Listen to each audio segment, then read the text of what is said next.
Mirador. Journalistique, la plus grande tribune politique de la Guinée.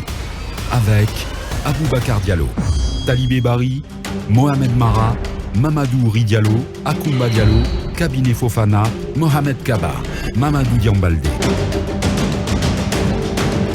Bonjour à tous, bonjour à toutes. Nous sommes le lundi 27 décembre. Une nouvelle semaine débute en votre compagnie depuis le studio A de notre maison de radio. Merci de vous joindre à nous à la une de Mirador en ce lundi donc. Cette question, le Premier ministre de la Transition a-t-il réussi son premier test grandeur nature devant le chef de l'État guinéen? C'est tout comme estime Talibé Bari suite à la présentation par Mohamed Beavogui et l'acceptation par le colonel Mamadi Doumbouya de la feuille de route du gouvernement de transition. C'était au cours d'une cérémonie solennelle en présence de l'entourage du colonel président et des membres du gouvernement qui a également vu le président de la transition réitérer sa confiance à son Premier ministre annoncé sur une pente raide ces derniers temps.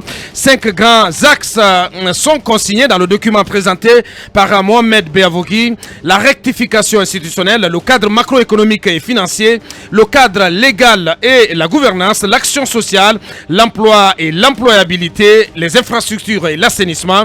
Peut-on désormais estimer que les balises de la transition sont fixées, sont posées en Guinée? Cette feuille de route répond-elle amplement à toutes les questions inhérentes à la transition?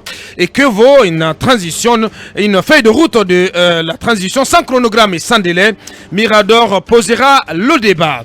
Les ex-présidents Moussa Dadis Camara et Sekouba Konaté, les deux têtes de pont de la transition version CNDD, enfin réconciliés. A-t-on enfin envie de s'exclamer à la vue des images montrant le sulfureux capitaine et le taciturne général, tous à la retraite main dans la main, l'un dans les bras de l'autre? Qui l'eût cru après une si longue séparation, pour ne pas dire 12 ans après le scénario catastrophe qui a vu Sekouba Konaté prendre le contrôle en 2010 de la transition militaire laissée à l'agonie par Moussa Dadis Camara? Deux montagnes de la présidence guinéenne qui se rencontrent, se parlent et même se réconcilient, a-t-on envie de dire. C'est l'exploit réussi avant-hier samedi au palais Mohamed V par le nouvel homme fort du pays, le colonel Mamadi Doumbouya. En autorisant le retour des deux hommes au pays, a-t-il voulu en faire un symbole de réconciliation? Nous posons cette question ce matin. Au-delà des images, les cœurs de Sekouba Konaté et Dadis Camara sont-ils définitivement désarmés et réconciliés? Mirador ne jure de rien et s'interroge légitimement. C'est un véritable coup de canif dans la pieuvre du monopole commercial en Guinée, sur instruction ferme du colonel Mamadi Doumbouya. Lors de la dernière session du Conseil des ministres, Dr Bernard Goumou, ministre du Commerce, de l'Industrie et des PME, a annoncé la fin de tous les types de monopoles dans le secteur du commerce à compter du 23 décembre dernier. Une pratique considérée comme une grosse hypothèque sur le sacro principe de la libre concurrence dans une économie libérale. Toutefois, cette décision fait l'objet de moult supputations et interprétations, notamment dans les milieux du commerce et des affaires. Des questions à se poser à ce sujet. Quels sont les constats réels en matière de monopole et à entraîner une telle décision des autorités de la transition? Quels sont les effets attendus d'une telle décision sur l'accessibilité aux produits de grande consommation? À suivre donc les explications du Dr Bernard Goumou, ministre du Commerce, de l'Industrie et des PME, à qui donc nous allons demander des comptes sur cette décision qui casse les monopoles en Guinée.